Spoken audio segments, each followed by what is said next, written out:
No princípio do século XV, Portugal inicia a sua expansão marítima. Os objetivos da estratégia desenvolvida pelo infante Dom Henrique eram chegar à Índia por mar, contornando a costa de África, e dominar as cidades costeiras de Marrocos para a proteção do território português e da sua navegação comercial. A expansão em Marrocos visava também a supremacia na região e o controle da navegação no Estreito de Gibraltar. O aumento do poder de Portugal face às restantes monarquias ibéricas e o alargamento das suas fronteiras, a apropriação dos mercados do ouro, prata e especiarias que afluíam aos portos marroquinos e da produção de trigo local, e vitórias na Guerra Santa contra o Reino de Granada, o Reino de Fez e o mundo islâmico em geral. Se a burguesia emergente era motivada pela obtenção de novos produtos e mercados, para a nobreza tratava-se de conquistar glória e novas terras e rendas.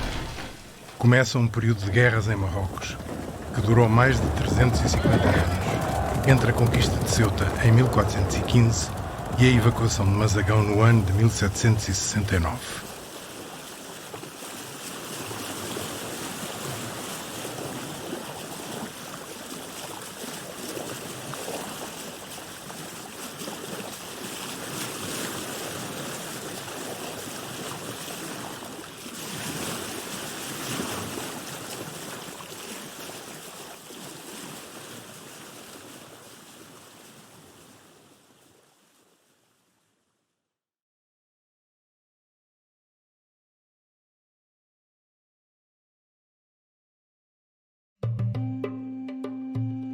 A rica cidade de Ceuta é o primeiro alvo. A sua conquista é planeada com mais de 3 anos de antecedência. Reinava em Marrocos Abu Said, sultão da dinastia marínida, e em Portugal Dom João I, fundador da dinastia de Avis. Dom João I enviou à cidade espiões que lhe trouxeram preciosas informações. Para a descreverem, constroem uma maqueta utilizando areia para modelar o terreno, um novelo de fita para desenhar as muralhas e favas para a localização dos edifícios. Em simultâneo, é lançada uma campanha de contra-informação para desviar as atenções e confundir as várias potências europeias e o Reino de Granada.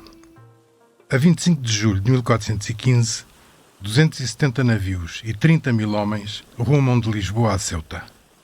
A esquadra, comandada pelo rei Dom João I, estaciona frente à cidade. Para preparar a sua defesa, o governador, Salah ben Salah, recrutara 10.000 homens nos campos circundantes. Mas uma forte tempestade atira os navios na direção de Málaga. Salah ben Salah erra ao pensar que Portugal iria atacar essa importante cidade no Reino de Granada e desmobiliza os 10.000 combatentes. Quando a esquadra regressa uma semana depois, Ceuta estava desprotegida. Numa manobra desesperada, Salah ben Salah coloca todos os seus soldados nas muralhas e manda acender luzes em todas as casas para fingir que a cidade estava cheia de gente. Dom João I posicionou o grosso da armada frente à Medina para aí fixar o maior número de defensores e mandou os filhos, os infantes Dom Duarte, Dom Pedro e Dom Henrique, desembarcarem com uma força menor na praia de Santa Amaro, na Almina, percorrendo os arrabaldes de Nascente para Poente, até alcançarem os muros da Medina. Seguiu-se um segundo desembarque na praia de Santa Amaro, comandado pelo rei. No final do dia, a cidade estava conquistada. Não sobraram habitantes. Os que não foram mortos foram expulsos.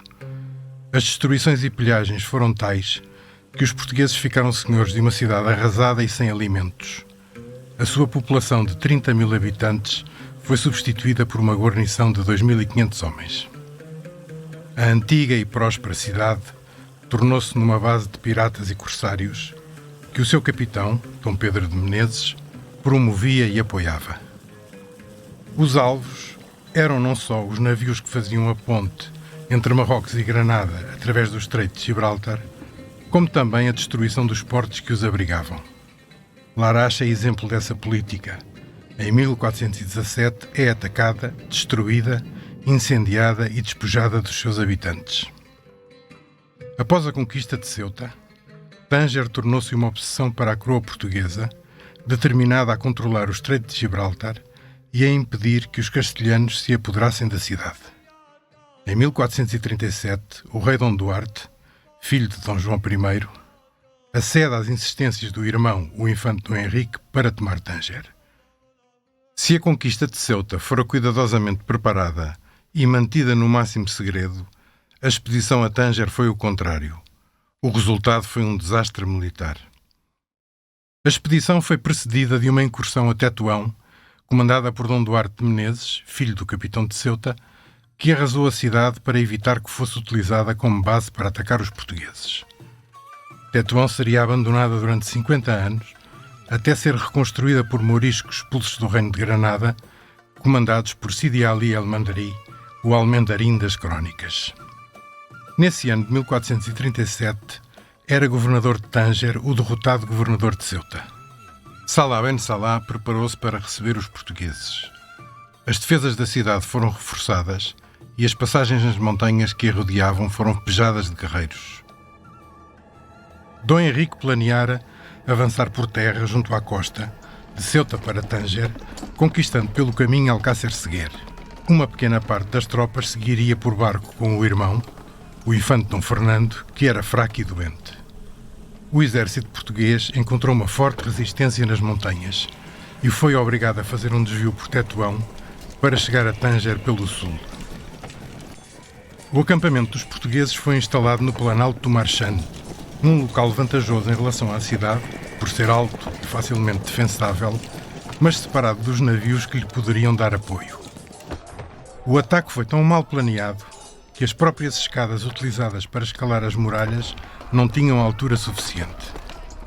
Após 5 semanas de tentativas para entrar em Tanger, frustradas por sucessivas vagas de reforços enviados pelo regente do sultão de Fez, Lazarak, os portugueses retiraram para a praia. Construíram um palanque, uma espécie de castelo de madeira, onde se refugiaram cerca de 3.000 soldados dos 6.000 que tinham partido de Ceuta. Os sobreviventes acabaram por se render. Os termos negociados entre Dom Henrique e Salah ben Salah previam a devolução de Ceuta a Marrocos. Para garantir o trato, o infante Dom Fernando ficou refém dos marroquinos.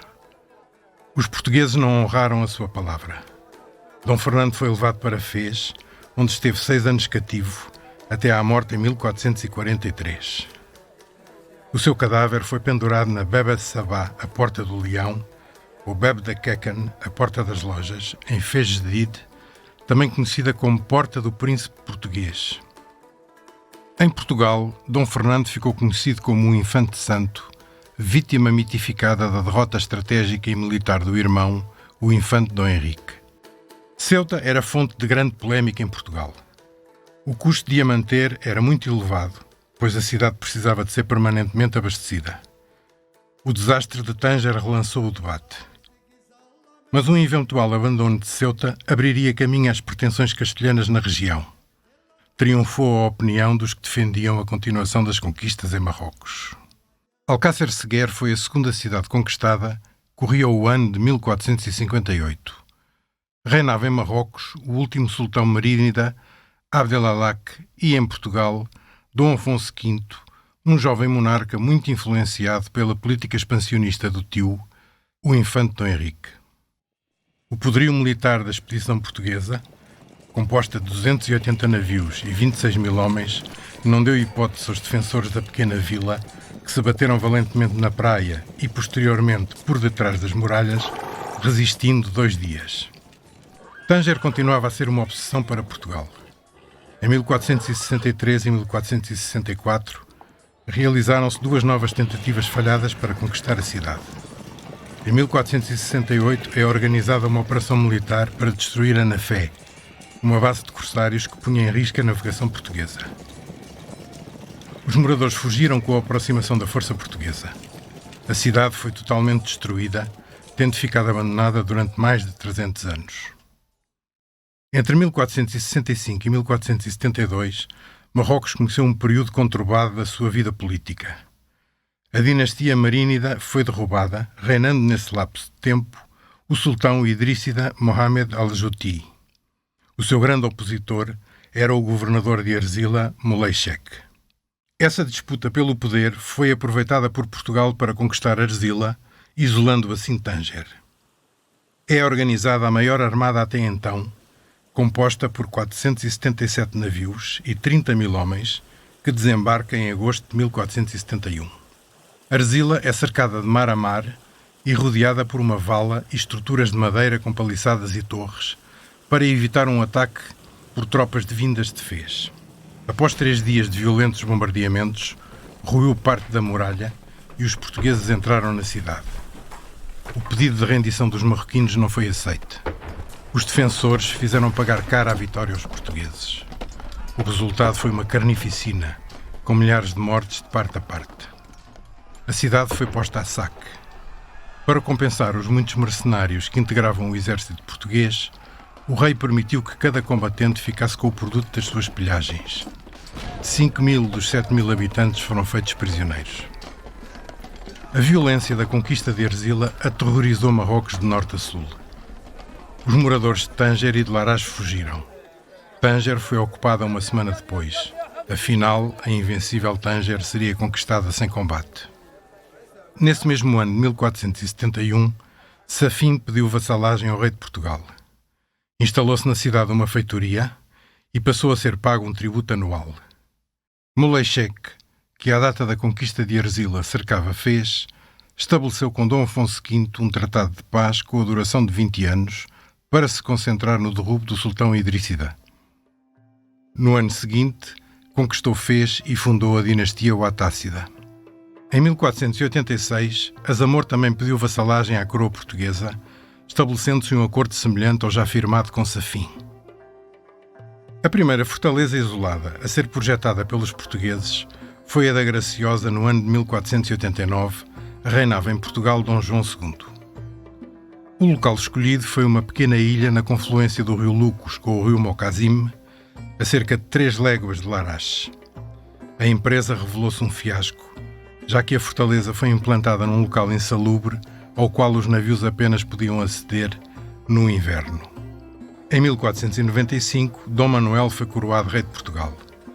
Dom Manuel era um ardente defensor da criação de um reino português em Marrocos. O seu reinado seria dedicado em grande parte a esse desígnio.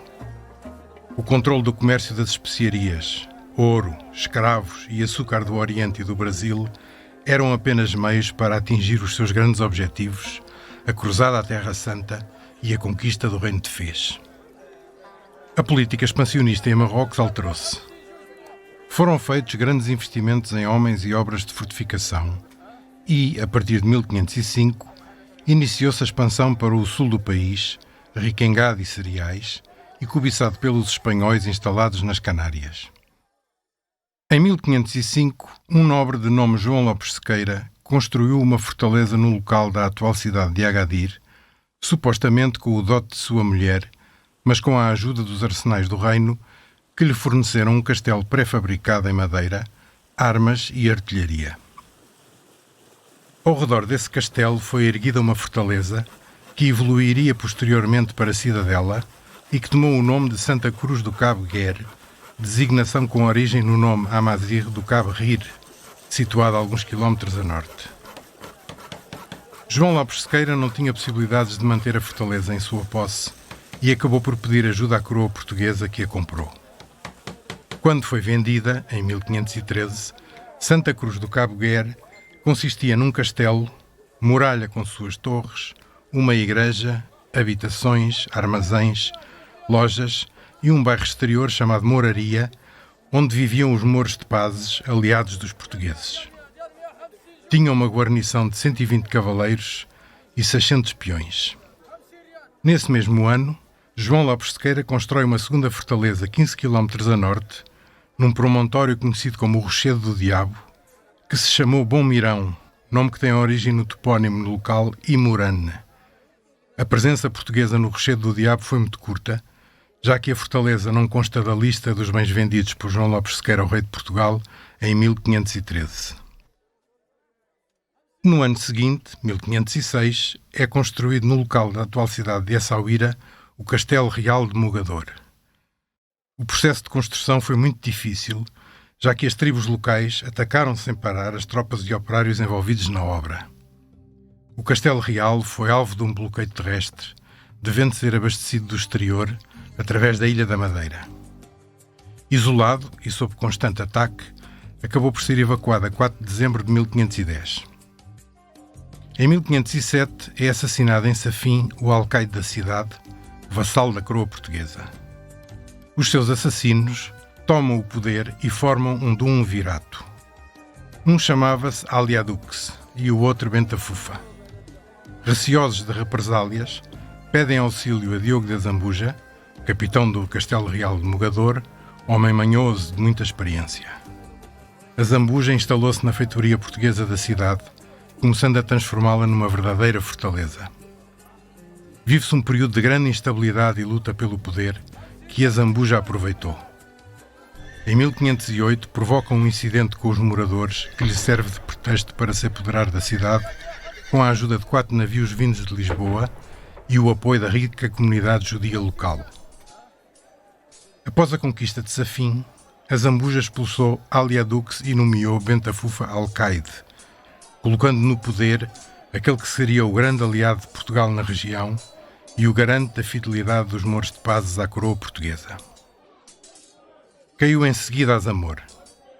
A cidade era vassala da coroa portuguesa desde 1486, mas o contrato de estabelecimento da feitoria não foi renovado em 1504, data em que foram expulsos alguns portugueses.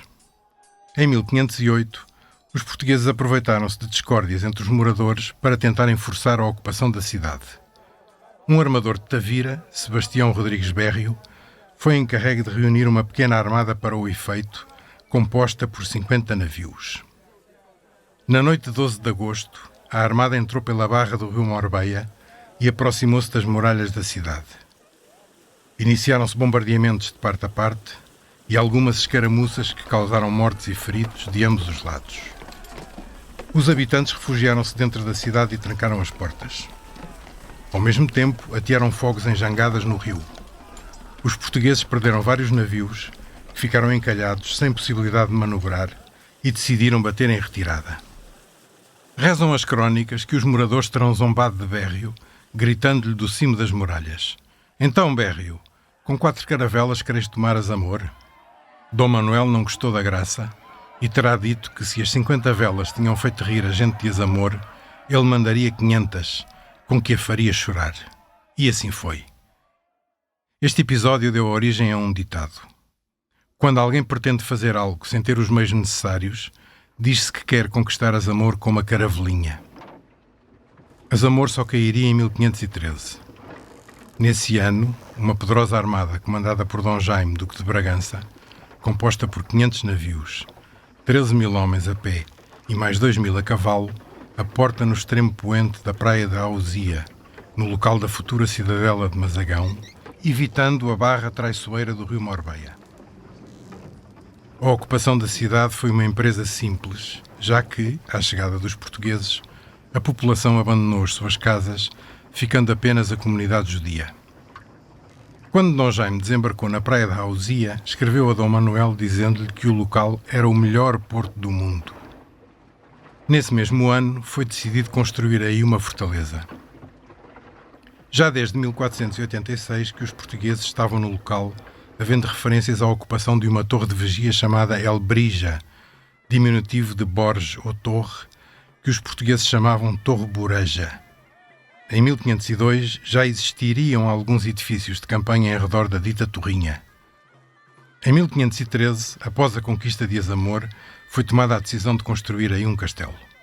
O Castelo Real de São Jorge de Mazagão, terminado em 1514, era quadrado, com 4 torres cilíndricas nos cantos, uma delas a Torre Boreja, e dispunha de um fosso com ponte levadiça. Ao longo dos anos, formou-se espontaneamente um pequeno arrabal do lado noroeste, relacionado com o castelo, que lhe dava apoio logístico em troca de proteção. Apesar de constituir um aglomerado satélite de Azamor, Mazagão depressa se transformou numa pequena vila, com cercas para gado e hortas, e instalações portuárias que colmatavam as deficiências da má barra de Azamor.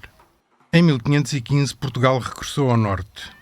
Ao tentar erguer uma fortaleza no interior da barra do Rio Cebu, no local da Mamora, à sombra de uma colina, cometeu um erro tático fatal. O vice-rei de Maquinés, Colocou aí a sua artilharia, massacrou 4.000 portugueses e afundou 100 navios. O desastre da Mamora marca o princípio do fim da expansão portuguesa em Marrocos.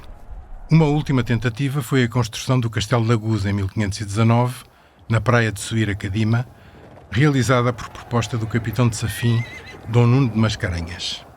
Por esse motivo, o castelo é também conhecido como Castelo Mascarenhas, sendo designado em Marrocos como Casba al-Arjar, ou Castelo das Pedras. A construção seguiu o método habitual utilizado pelos portugueses, cujo objetivo era fazê-la no mais curto espaço de tempo e na máxima segurança. Primeiro era montado um castelo de madeira, à volta do qual se construía a fortaleza de pedra e cal. A utilização deste método expedito deu origem à lenda de Aguz, segundo a qual os portugueses, numa só noite, teriam erguido a fortaleza com o auxílio dos anjos.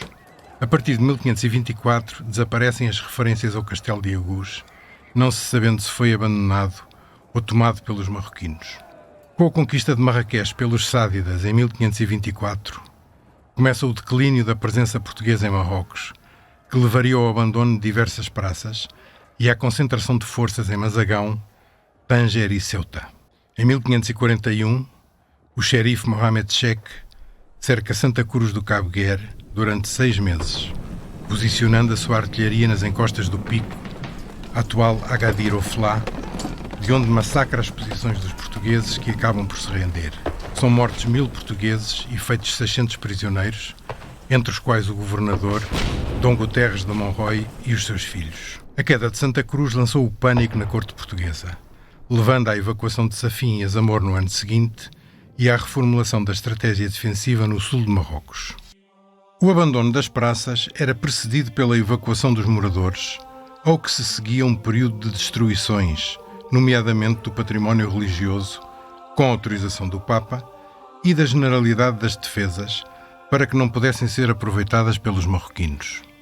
Exemplo destas destruições é a Catedral de Safim, da qual restam apenas a Capela Mor e uma capela lateral, que os marroquinos acabaram por preservar. A presença portuguesa no sul passou a estar centralizada em Mazagão.